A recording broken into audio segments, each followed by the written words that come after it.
Hot culture. Yard boys.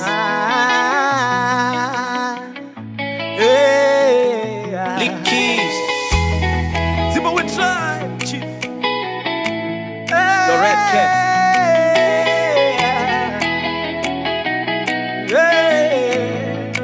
Kapitani, kapitani. Muimba imwe chete ini newe haspere. Unonditungidza wondimutsa zvirere. Wazondichenjedza wandibisa upwere. Ndikakushaya zvinoshura urwere. Nyota yandibuditsa mugota rega ndichere. Uchandiguta kusvika waita muzvere. Ukandibarira vana mudya ndigere. Handina kana matyira pfuma ipere. Leno zvaibvira wakauya kare.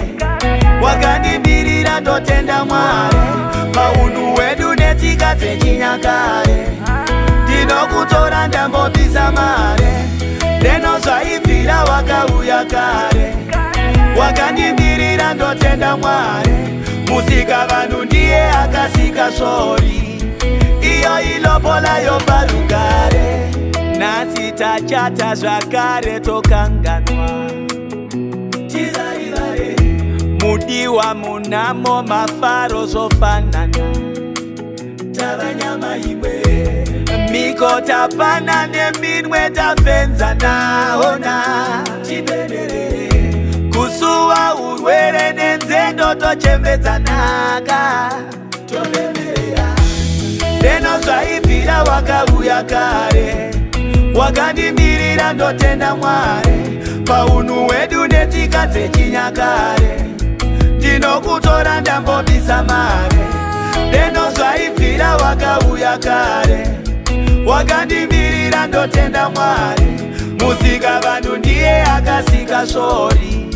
Iyo ilobola yoparugare. Muimba imwe chete ini newe haspere. Unonditungidza wondimutsa zvirere. Wazondichenjedza wandibisa upwere. Ndikakushaya zvinoshura urwere. Nyota yandibuditsa mugota rega ndichere. Uchandiguta kusvika waita muzvere.